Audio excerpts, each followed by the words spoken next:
Gallimera. I say that again. Gallimera. That took an age to come online there. And I think the reason is I've relocated the office this morning to underneath the trestle.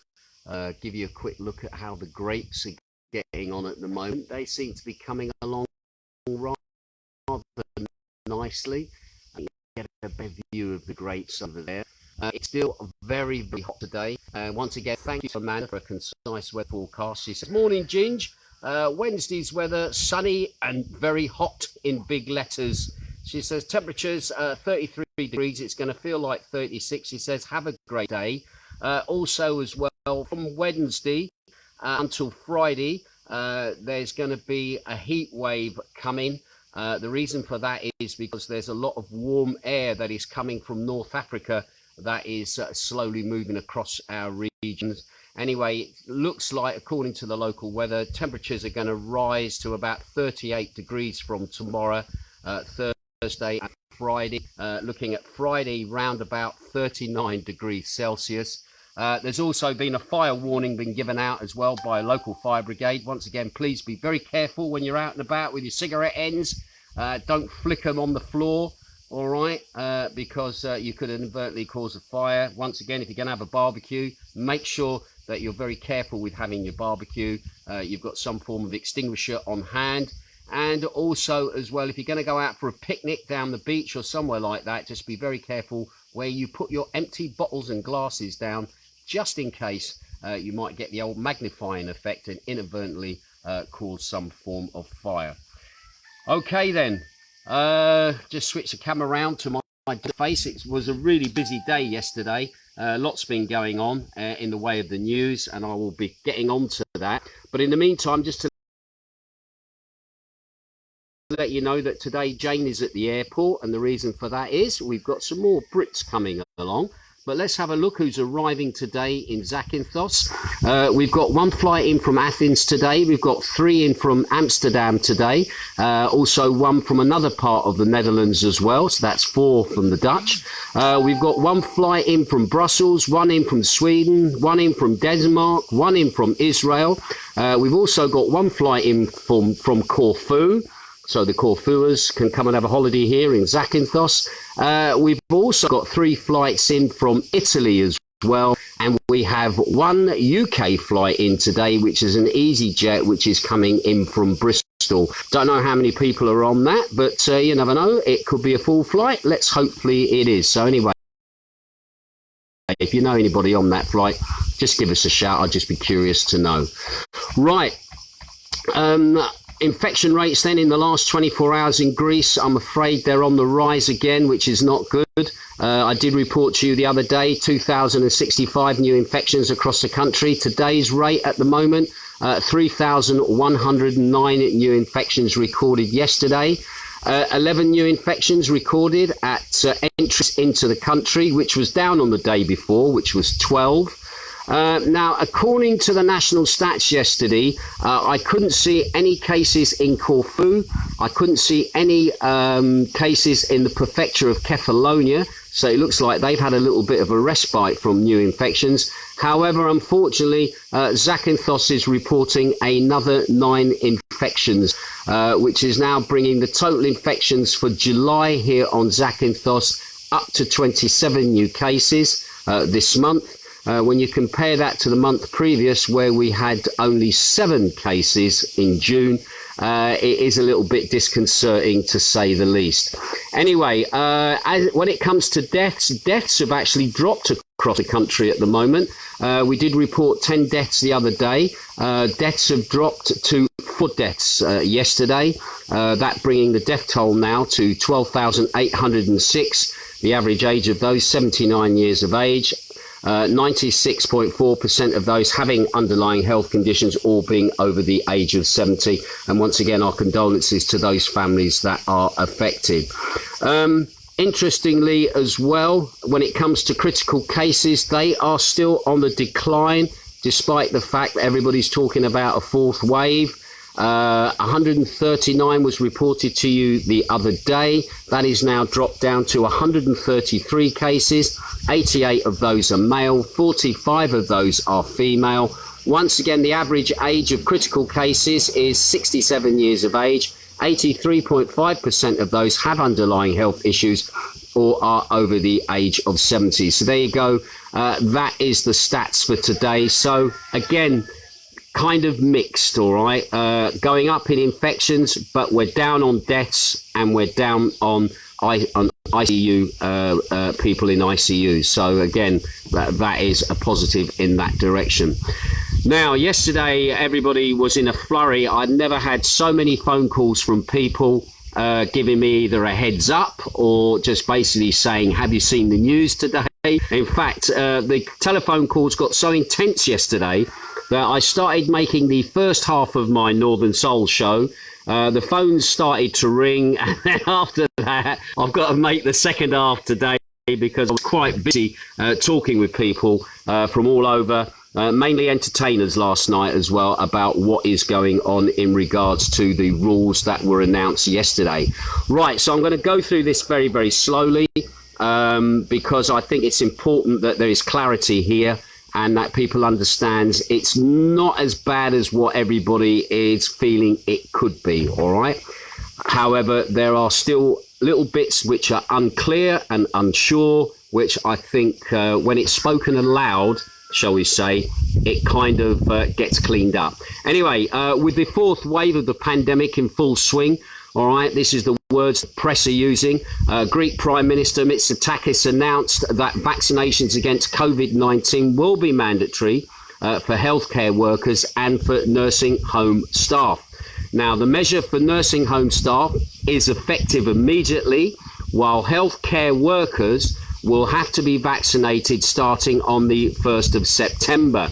Now, referring to the staff at nursing homes, whose residents, he said, are the most vulnerable, the Prime Minister said that those that did not get vaccinated will face suspension.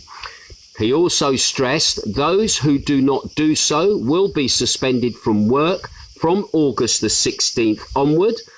We cannot allow those who are supposed to protect those who are at most at risk to be the possible carriers of this very risk.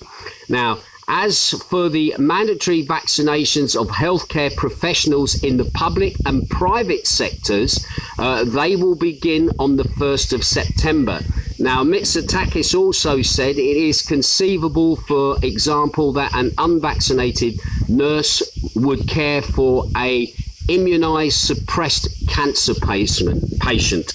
Moreover, Mitsotakis also announced new restrictions to stem the spread of the virus, such as only allowing vaccinated customers indoors in bars, cinemas, theatres and other closed spaces. He added, I am sure that a large part of society agrees with this decision, and I ask all parties to support it without asterisks and reservations. Anyway, meanwhile, the Greek Health Minister, Vassilis Kikilias, told a joint press conference yesterday, Tuesday, while fleshing out the details of the government's decision, which was announced by the Prime Minister. Kikilias warned anyone in the healthcare sector who does not comply to the full course of vaccinations or refuses to get inoculated against the coronavirus, they will face suspension or dismissal. Now, also, the Minister of Development, Adonis Georgiadis, said until the 31st of the 8th, only seated citizens will be allowed in restaurants. From the 16th of July till the 31st of August, closed dining and entertainment areas will be open only for vaccinated people. Now, Mr. Georgiadis said that business owners in outdoor entertainment can choose whether to operate either for vaccinated only or mixed, i.e. serve only vaccinated or not, to separate and operate with all the precautions necessary. Now, he also said, as he said, this summer will be a summer of sitting. emphasising that he recognised that to some these measures may seem absurd. However, the pandemic must be controlled. So just to reiterate what he said there, basically to go indoors, your patrons must be vaccinated. But if you've got an area that is outside, it's your choice as the business owner whether you mix those areas with vaccinated or unvaccinated people. The thing is, if you have a mixed area outdoors, you're working to limitations of what you're allowed to have in that area, as well as with vaccinated in the indoors area, you also will have a limit that you can work to in those areas as well. Now, he also said, until August the 31st, only seated customers will be allowed in all nightclubs. From July the 16th, restaurants, cinemas and theatres only for vaccinated with an 85% capacity. So you're only allowed 85% of your capacity in those inside areas. At the same time, as Mr. Georgiadis said, that the owners of businesses, indoor and outdoor entertainment can choose either pure or mixed operations, i.e. for their outdoor served people, to serve either only vaccinated or not to separate and operate with all the precaution measures. Now, he said facilities that flout the government's orders are going to face some very, very hefty fines, which will start at €50,000 and then they will then rise to up to €200,000 if it is seen as continued disobedience as to the rules that have been put in place. Now, the Greek government has also launched an app which is called COVID-Free GR, which can scan European digital vaccination certificates or the results of PCR or rapid tests, which they say will be available to establishments to ensure compliance. So basically, there's going to be some form of app so that people that come into your business who say that they are vaccinated have to show some form of certification, so that then obviously that is scanned, so that obviously basically it's Greece's form of track and trace, but we'll see how effective that is going to be. But basically you will obviously be checked to make sure that you are compliant. Anybody who thinks they're going to lie and get round the rules somehow, obviously that is obviously going to be a little bit more difficult for you if you decide to take that path.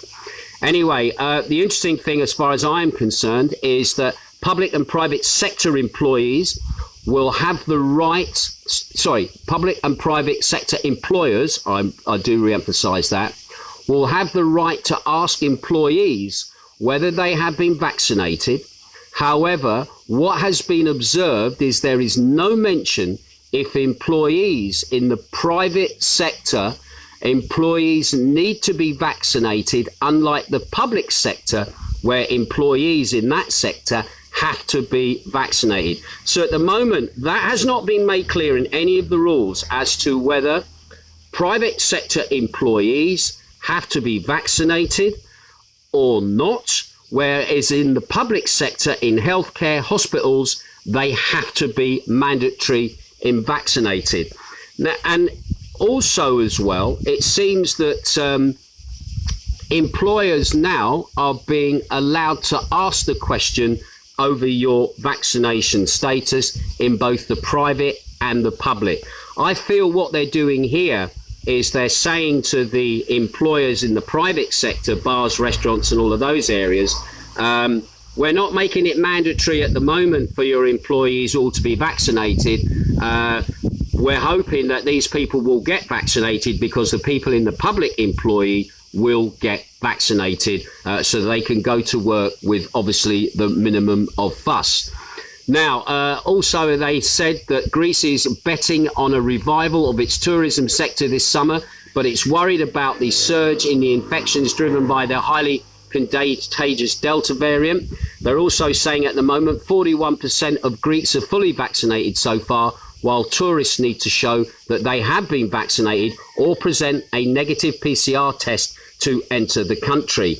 Now, interestingly, we're talking about compulsory vaccination in the private sector in healthcare and in hospitals. However, what hasn't been spoken about is where it stands in the private sector. But interestingly, a 5-day honorary leave will be given to those soldiers and conscripts who choose to get coronavirus vaccinations. And now this was announced by the Minister of Health and Development and Digital Governance. They said that conscripts in the army who will be vaccinated will take 5 days off, clarifying that the vaccination in the army is voluntary and not mandatory. So that says to me is there's a constitutional issue here about forcibly vaccinating the rest of your population in the private sector. You're certainly not forcibly vaccinating your troops in technically the public sector. You're still leaving that up to them to make that decision whether they want to be vaccinated or not. But you are definitely saying to your health workers, you will be compulsorily vaccinated. So as far as I'm concerned, in what I do, I'm going to do my 2 tests a week, which is what the thing is at the moment. I'm still going to go into work. I'm going to go into my DJ booth. I'm going to shut my door, and I am going to continue to work in that kind of environment until there is more clarification as to what the government actually is wanting people to do. I think at the moment, constitutionally, they cannot mandatory make people in the private sector vaccinate. That is a different ball game in the eyes of the law, whereas in the public sector, they have proved that they do have a case in healthcare and in nursing homes and ancillary staff that work in those locations, that they must obviously be vaccinated to be able to work.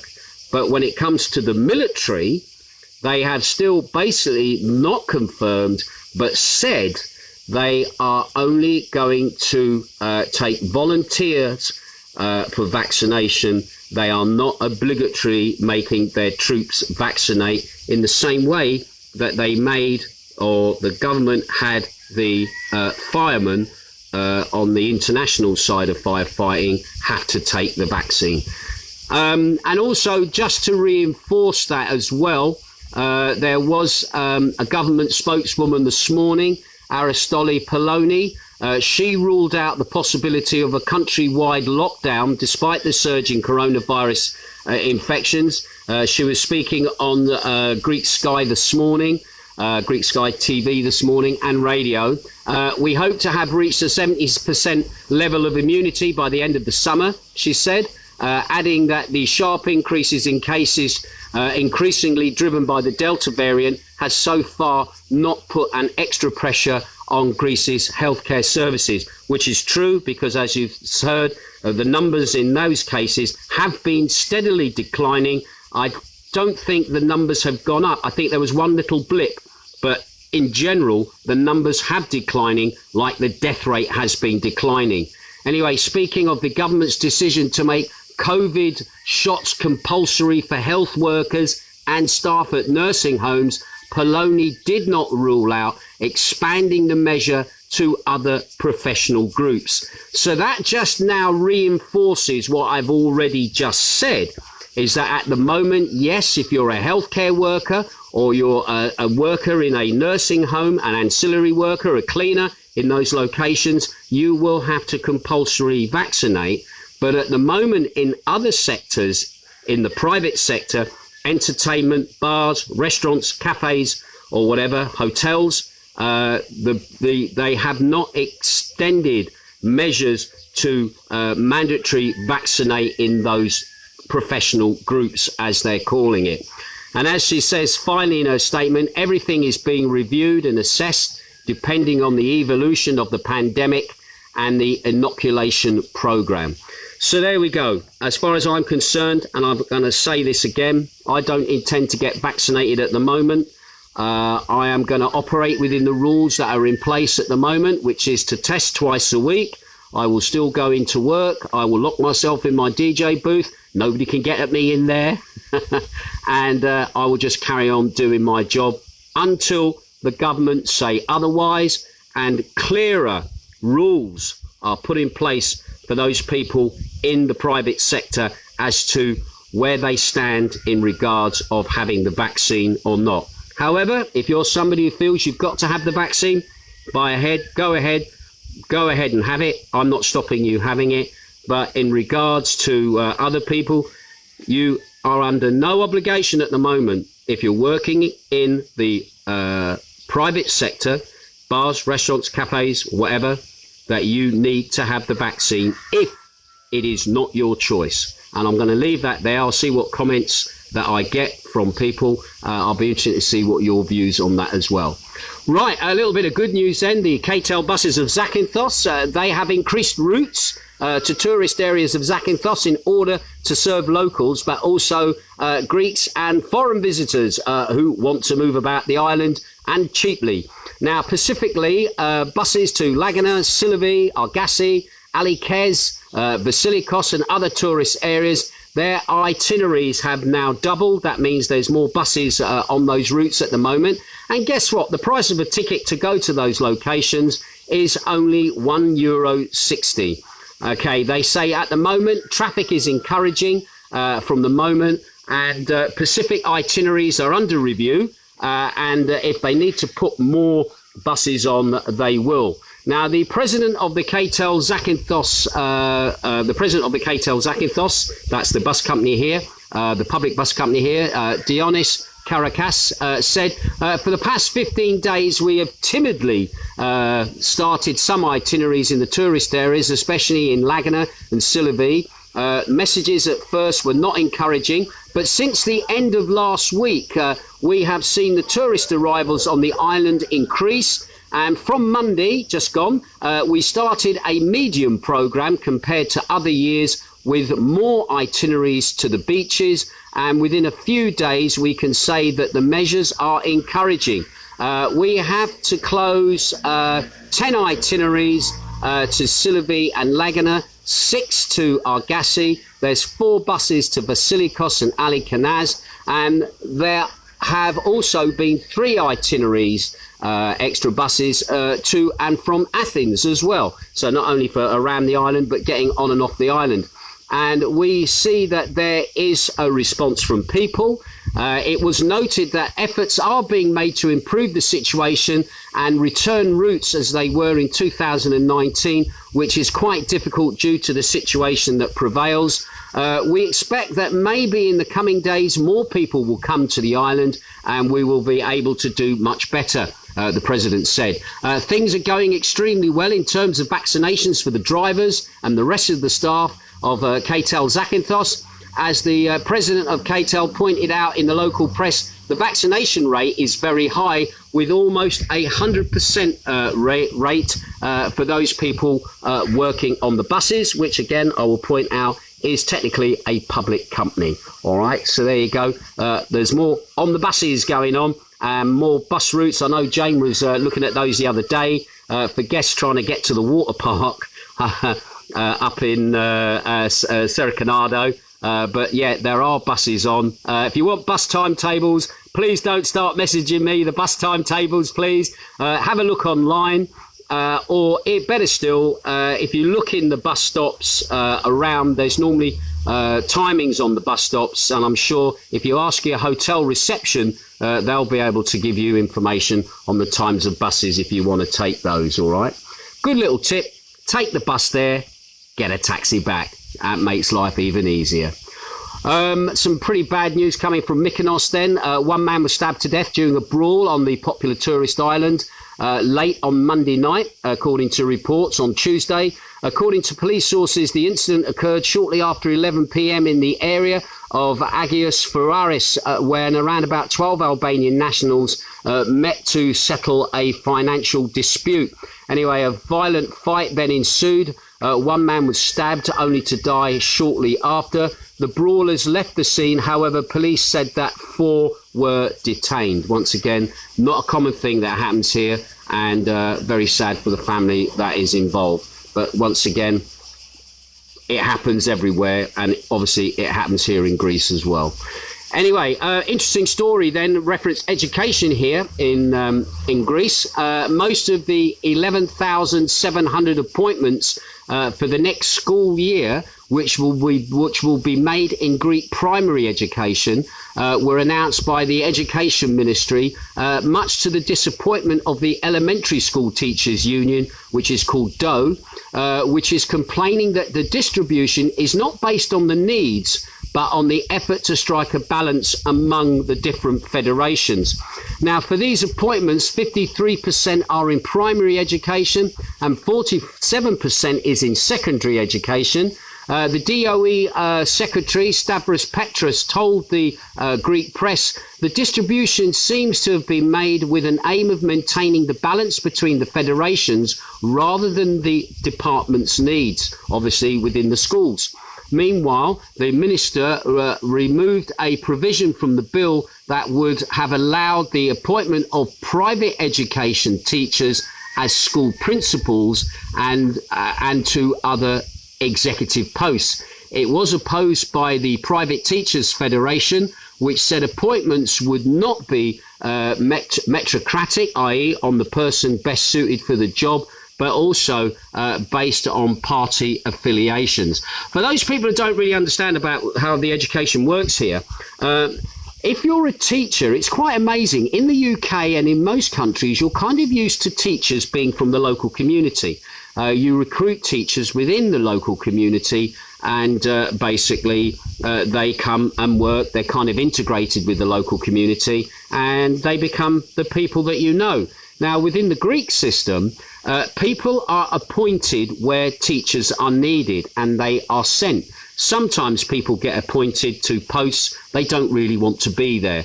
So sometimes they spend a lot of their time basically trying to get their position changed to somewhere else rather than staying where they are put because it doesn't suit them. The same is with the hospitals as well. We have the same problem there where people are posted into posts, and if they don't like being on Zakynthos, they make every effort to leave.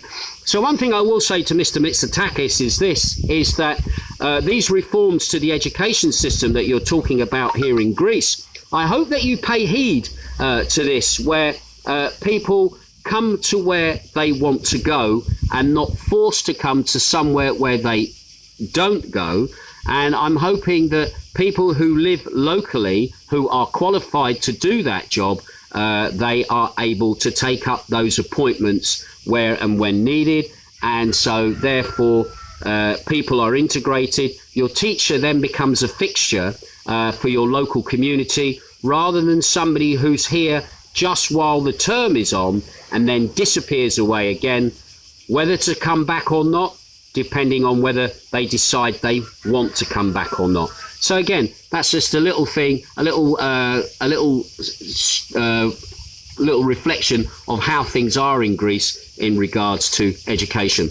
Right, I've noticed a lot of people tuning in, a few of them, those people who called me yesterday. Once again, got to say a quick hello to Brian Cardle, also Catherine Ling, who's tuning in as well, Jeanette Crosby, Shane Bowen up there on Exmoor, Bernadette Barrick is also tuned in as well. Morning, Ginge. I've been off the radar for a while and not in the loop now. What is going on? Still hoping to get over here late August. I'm not sure who's actually sent me that message because it has dropped past. All I'll say, whoever that person is who's out of the loop at the moment, just go onto YouTube.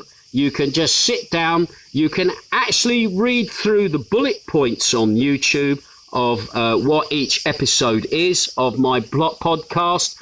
If you don't want to spend months catching up, look at the bullet points, decide, oh, that looks interesting material. I'll pop in and have a little listen to what's been said there. Once again, I'm very meticulous in when I do post to Facebook that there is an itinerary of the stories that are covered in each of my broadcasts so that you can quickly go in and have a look and catch up if you miss a broadcast or whatever, or you don't have time to sit and listen to me when I first go online. So once again, go check me out on YouTube.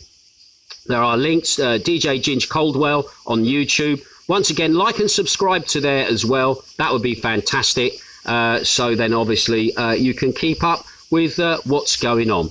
Right, Andrew the Fridge Watkins is also tuning in. Nice to see you as well, fella. Brian Darlington is also tuned in as well. Emma Marku is watching. Fiona Hutton.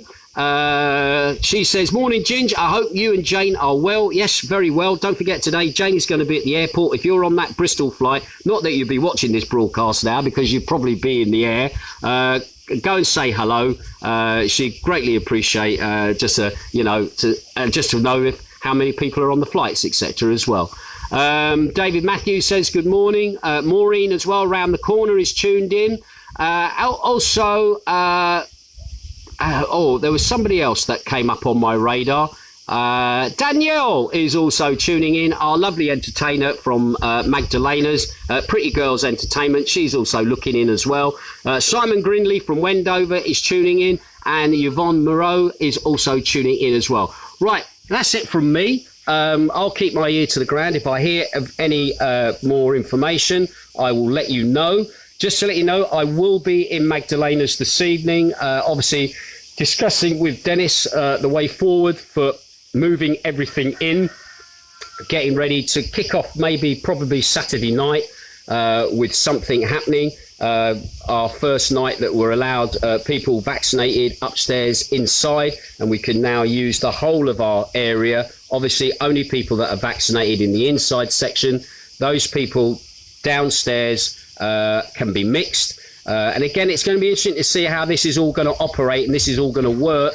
I can immediately see issues and problems, and a lot of it is going to become to the honesty of the people that we're dealing with, in the fact that they can present their documentation to say they've been vaccinated, so that we allow the right people into the right areas. If I'd had my way, I'd have just say everybody can be mixed right from the word go. Your choice as a business, whether you're mixed or not, because again,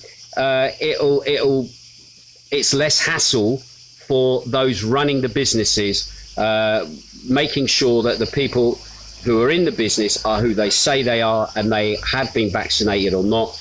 That would be my personal opinion on this whole thing.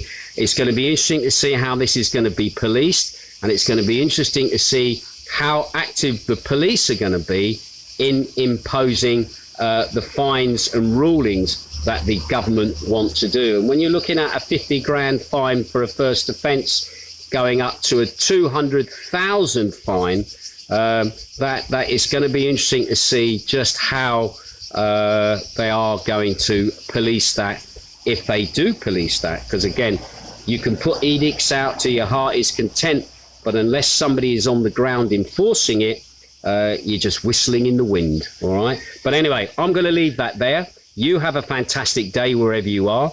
It's getting hot out here now, so I've got to crack on. I've got things to do, and I'll speak to you again soon. You take care and have a lovely day. Ta-ra.